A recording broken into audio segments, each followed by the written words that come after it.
Bismillahirrahmanirrahim. Kulan wanaagsan nabada wadayaal ku soo dhawaada wararka wadajir news qodobada ugu waaweyn aan faahfaahin doono waxaa kamid ah kacdoona ka qaraxay Puntland siciidani oo weerar culus lagu qaaday ciidamada ka amar qaata farmaajo oo gudaha u galay xarunta Nisa iyo xogta sargaalidii nolosha lagu waayay oo xogtida laga soo saaray Habar Khadija Xasan Sheekh Maxamuud oo kulan la qaaday Abiy Ahmed oo risaal ku sameeyay William Ruto iyo Cumar Finish oo falbaha dila kula kacay Yuusuf Madaali qodobadaas ayaan faahfaahin doonaa hadii laga helay Baweyne waa 14 bisha September 2022 in nagala qayb qaado faafinta warkan adoo ku sheergareynaya saaxiibada iyo baraha bulshada waadna ku maasantahay hadii aad aragtida nagu raabtay qaybta commentiga ee hoose waa hagaag isku soo laabasho wanaagsan oo xiiso leh dowladda Soomaaliya ayaa ka aamustay muddo kordhinta halka sano ay sameysteen afar kamid ah madaxda dowlad goboleedyada dalka markii la eego in baarlamaankooda ku murmeen wax ka bedelka dastuurka dowladii hore ee farmaajo uu joogay ayaa Cali Guudlaawe iyo Cabdicasiis Xasan Maxamed lafta garan waxay sameysteen muddo kordhin hal sano ah taasoo aysan cidna ka dabaqalin balse dhawaanaha madaxweynaha Jubbaland Axmed Madoobe ayaa hal sano loogu daray muddo xileedkiisa taasoo soo kicisay indhaha siyaasiyiin badan iyadoo taasi la ogaay ayaa haddana waxa muddo kordhin hal sano sameystay madaxweynaha Galmudug Axmed Cabdi Kaariye Qorqoor taasoo dad badan si culusiyeen xaaladaha muddo kordhinta haddaba waxa la wada eegayaa tilaabada uu qaadi doono madaxweynaha Puntland Siciid Cabdullaahi Dani isna ma sameey doona hal sano inuu ku darsado xafiiskiisa uu ku soo joogayo mise doorasho ayuu u diyaar garoobi doona dadka qaar ayaa isweydiinaya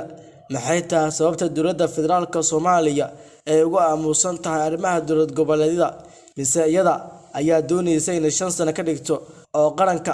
laga dhigo muddo xileedkiisa 5 sano dhanka kalena Xasan Sheekh Maxamuud oo ku sugan magaalada Nairobi ee dalka Kenya halkaas oo ka qayb galay caleemasaarka madaxweynaha cusub ee Kenya William Ruto ayaa kulamo isdaba joog la qaadanaya madaxda ka soo qayb gashay kulankaasi sida wararka sheegayaan Xasan Sheekh Maxamuud ayaa kulan saacado badan la yeeshay ra'iisul wasaaraha Itoobiya Abiy Ahmed oo kamid ah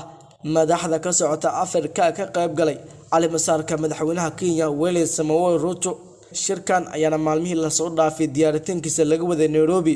ka ay ku shaqeeyeen diblomaasiyiin kala socda labada dal oo ugu horeeyay safiirka Itoobiya Soomaaliya si labada mas'uul la isku soo dhaweeyo lana dardargeliyo xiriirka iskaashi ka dhaxeeya labada dal Itoobiya ayaa dhawaan ka carootay xiriirka dhow ee dhaxmaray Xasan Sheekh Maxamuud iyo Cabdifataax Azizi iyadoo baajisay safarkii Xasan Sheekh Maxamuud ku tagi lahaa dalkaasi iyadoo xukuumadda Addis Ababa ay ku cudur daaratay casuumaadda uu dalbaday Xasan Sheekh Maxamuud daawadayaal wararkeena kale waxaa kamid ah wasiir ku-xigeenka wasaaradda warfaafinta Soomaaliya Cabdiraxmaan Yuusuf Al-Cadaala ayaa si la yaab looga hadlay howlgallada ka dhanka Al-Shabaab iyo kacdoonka shacab ee ka bilowday gobolada Hiiraan iyo Galgaduud Al-Cadaala ayaa shaaca ka qaaday in haatan kooxda wajahayso cadaadis xoogan oo ciidamada dowladda federaalka iyo shacabka uga imaanaya balse wuxuu tilmaamay in hadda bilaawatay xeelad cusub oo lagu wajahayo dagaalka ka socda Hiiraan iyo Galgaduud Al-Cadaala ayaa sheegay in Al-Shabaab ay bilowday isku dirka beelaha isla markaana jiraan dad lacag ku sii saarintaasi si iskaga horkeenan beelaha Soomaaliya sidoo kale wuxuu intaas ku sii daray inay ku raajogaan dadkaasi isla markaana ay ka qaadi doonaan tilaabo adag oo sharciga waafaqsan wuxuu kaloo xusay in hay'adaha ammaanka la socda arrintaasi isla markaana ay wadaan dabagal iyo baaris si looga hortago qorshayaasha kooxda Al-Shabaab waxaan haynaa oo cadeymaheeda loo hayaa oo qaarkood hay'adaha sharciga ammaanka daba socdaan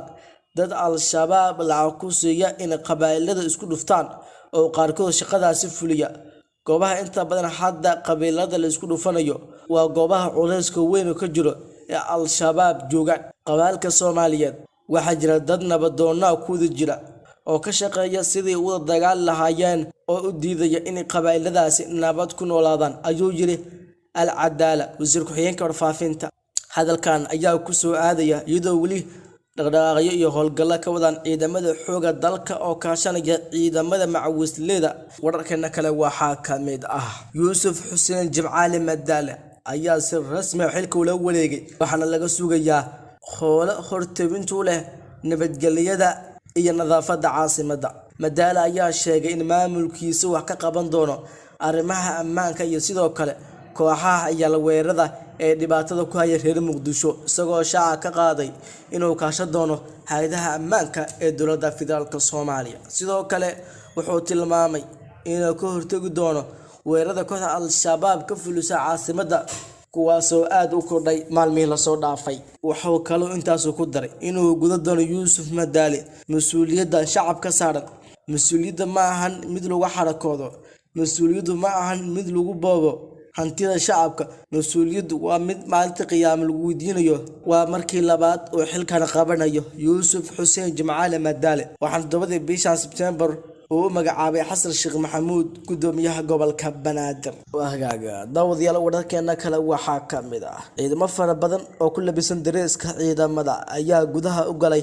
xarunta Nisa. Ciidamada ayaa la sheegay inay yihiin kuwa ka amar qaata madaxweynihii hore Soomaaliya Maxamed Cabdullaahi Farmaajo, waxaana la sheegay ujeedadu u socdaan inay halkaasi ka soo qaadaan galka sargaaladii nolosha lagu waayay Ikraan Tahliil Faarax.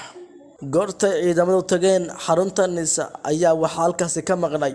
agaasimaha Nisa Mahad Maxamed Salaad oo safar dibadda ku maqan. Ciidamadan ayaana ugu dambeyn ku guuleystay inay xarunta Nisa iyo habar Khadiija ay ka soo qaadaan galka sargaaladii nolosha lagu waayay ee Ikraan Tahliil Faarax. Ikraan Tahliil Faarax oo nolosha ku waayeen qoyskeeda ayaa lagu tuhmay inuu khaarijiyay agaasimihii hore ee hay'adda nabad sugidda iyo sirdoonka qaranka Fahad Yaasiin Xaaji Daahir, walow ugu dambeynta arrintaas uu qaadacay. Galka sargaaladii Ikraan Tahliil ayaa gaartay heer xilka looga qaado agaasimihii hore hay'adda nabad sugidda iyo sirdoonka qaranka Fahad Yaasiin Xaaji Daahir. Dood badan ayaa ka dhalatay sida ciidamadaasi ka amar qaata Farmaajo gudaha ugu galeen xarunta Nisa, waxaana la sheegay in mas'uuliyadda uu qaadi doono agaasimaha nabad sugidda iyo sirdoonka qaranka Mahad Maxamed Salaad. Guud ahaan daawadayaal, halkaas ku soo gabagabeynaa wararka Wadajir News.